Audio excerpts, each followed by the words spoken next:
오늘 본문은 역대상 26장 1절부터 19절입니다. 그 중에서 4절과 5절 말씀 읽겠습니다. 오벳에돔의 아들들은 맏아들 스마야와 둘째 여호사밧과 셋째 요아와 넷째 사갈과 다섯째 느다넬과 여섯째 암미엘과 일곱째 이사갈과 여덟째 부올레데이니 이는 하나님이 오벳에돔에게 복을 주셨습니다. 아멘. 오늘 말씀의 제목은 신실하게 진실하게 입니다. 본문은 레인의 성전 문지기의 24반열, 즉 차례에 대해서 기록한 내용입니다. 1절과 12절은 성전 문지기들의 대표들이 나오고 있고 13절과 19절은 각자 담당 구역을 제비 뽑기로 세웠다는 내용입니다. 여기서 우리가 주목할 것은 예전에 다윗이 언약궤를 수레로 옮기려 했다가 우사가 죽자 옮기지 못하고 오벳에돔의 집에 3개월 보관했던 적이 있었는데 오늘 그 성전 문지기의 3분의 2가 오벳에돔의 자손들이었습니다.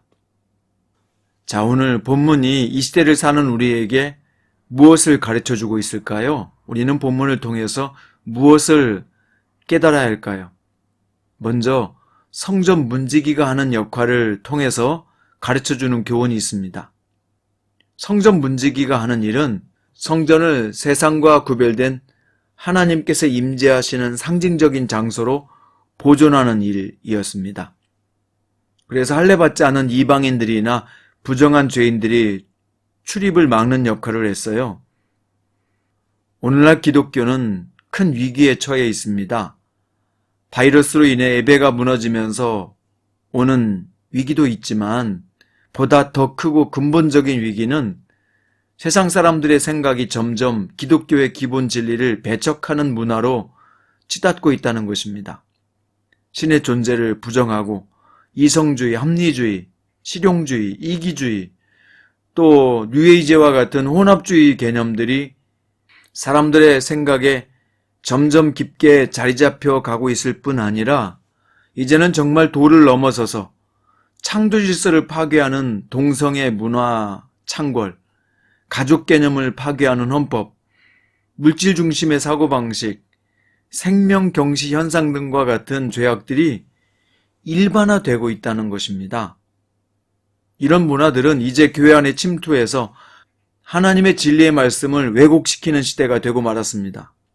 이런 때 우리는 진리의 파수꾼으로서 하나님의 진리의 말씀을 보존해야 되는 엄중한 사명이 더 분명해졌습니다.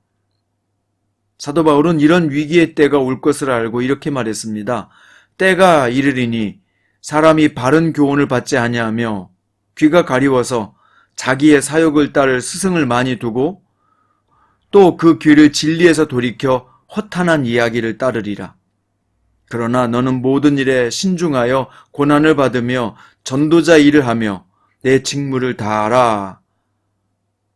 성도 여러분, 이제 점점 더 하나님의 말씀인 진리를 고수하는 일은 어려워질 것이고 세상은 점점 더 타락하여 하나님께 적대적인 문화로 치닫게 될 것입니다. 그래서 환란으로 인해 먼저 배교가 일어날 것이고 적그리스도가 일어나 많은 사람들을 미혹하게 할 것입니다. 이것은 특히 다니엘서 마태복음 24장 계시록에 기록된 예언입니다. 하나님의 말씀대로 세상이 지금 그대로 가고 있잖아요. 그러니 정신을 차리고 근신하여 성경 중심의 사람으로 확실하게 서야 합니다. 감정 중심으로 신앙생활하지 말고 철저하게 말씀 중심으로 사람의 말을 따르지 말고 하나님의 말씀을 따르는 참된 신앙을 다져야 합니다. 그렇지 않으면 적당하게 타협하는 큰 길을 쫓다가 함께 멸망할 신자들이 적지 않게 나올 것입니다. 신앙생활 나름 열심히 하고 지옥에 떨어지는 백성이 되지 않도록 이 시대에는 정신을 바짝 차려야 되고 자녀들에게도 신앙을 확실하게 전수해야 합니다. 그렇지 않으면 가장 소중한 것을 잃는 비극이 올 것입니다. 또 오늘 본문은 오베데돔의 가문에 대한 소개가 나오는데 성전 문지기 전체 24반열 가운데 절반이 넘는 13반열이 오벳에돔의 가문이라고 기록하고 있습니다. 그의 아들들과 형제들은 다 능력이 있어 직무를 잘하는 자로 정평이 난 축복을 받았다고 말씀하고 있습니다. 어쩌다 이런 복을 받았을까요? 13장에 보면 언약궤를 레인이 아닌 수레로 운반하려 하다가 넘어지는 것을 웃사가 잡다가 죽었지요. 그러자 사람들은 하나님의 궤에 대한 큰 두려움에 사로잡혔습니다. 누구도 감히 그 위험한 물건을 자기 집안으로 들이려 하지 않았습니다. 이때 위험을 무릅쓰고 자기 집안에 모셔와 3개월 동안 지극정성으로 관리한 사람이 바로 오벳 에돔입니다. 그는 이처럼 진심으로 하나님을 존귀하게 여기며 사랑했던 사람이었습니다. 오벳 에돔은 신변의 위험을 무릅쓰고 예수님의 시체를 빌라도에게 찾아 자기 무덤에 안치한 아리마대 사람 요셉이 생각나게 합니다. 이렇게 주님을 사랑하고 귀히 여기는 자를 어찌 주님께서 잊어버리시겠습니까? 신명기 5장 29절에서 다만 그들이 항상 이 같은 마음을 품어 나를 경외하며 내 모든 명령을 지켜서 그들과 그 자손이 영원히 복을 받기 원하노라.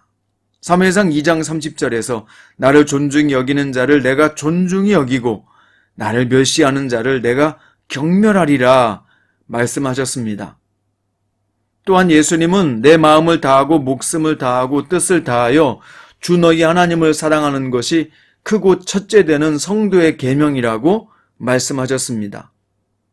사도 바울은 예수 그리스도께서 우리를 충성되이 여겨 직분을 맡기셨다라고 말했습니다. 어떻게 살든지 사는 것은 자유지요. 신앙생활도 마찬가지입니다. 충성되이 살든지 적당하게 믿고 살든지 불신자로 살든지 그건 생명을 가진 자에게 부과된 자유의지입니다. 하지만 축복과 영광은 다릅니다. 그건 자유가 아니라 철저하게 심는 대로 거두는 결과입니다. 만약 그 결과와 보상이 없다면 누가 열심히 신실하게 말씀대로 살아보고자 애쓰겠습니까? 적당하게 믿다 천국 가면 되지. 주님은 심지 않은 데서 거두고 뿌리지 않은 데서 모으는 줄 알았던 한 달란트 받은 자에게 게으르고 악한 종이라고 심하게 책망하셨습니다. 주님은 그런 분이 아니기 때문이죠. 주님은 지극히 충성된 자를 칭찬하시고 면류관을 주시는 분이요. 우리가 주님 앞에 심었을 때 거두게 하시고 뿌렸을 때 모으시는 그런 분입니다. 주님께서 맡겨주신 직분입니다.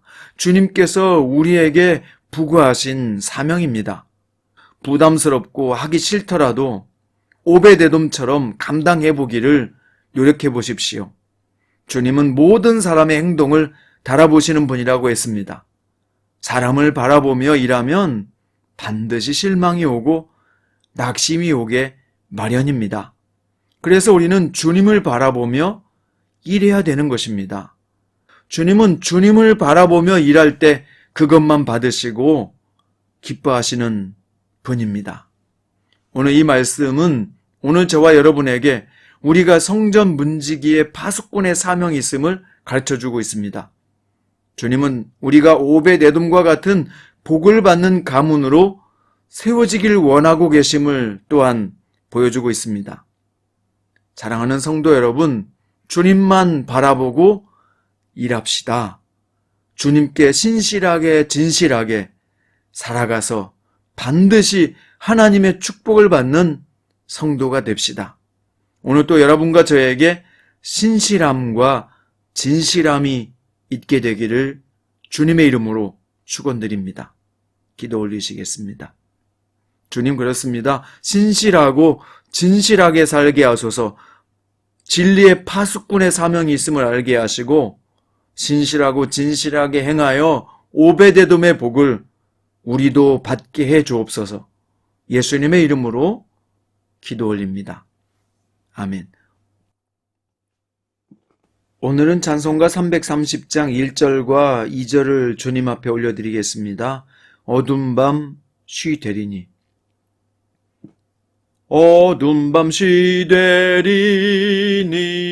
내 직분 지켜서 잔이슬 맺힐 때에 일찍 일어나 해 돋는 아침부터 힘써서 일하라. 일할 수 없는 밤이 속히 오리라. 어두운 밤 쉬되리니 내 직분 지켜서 일할 때 일하면서 놀지 말아라. 낮에는 수고하나 쉴 때도 오겠네. 일할 수 없는 밤이 속히 오리라.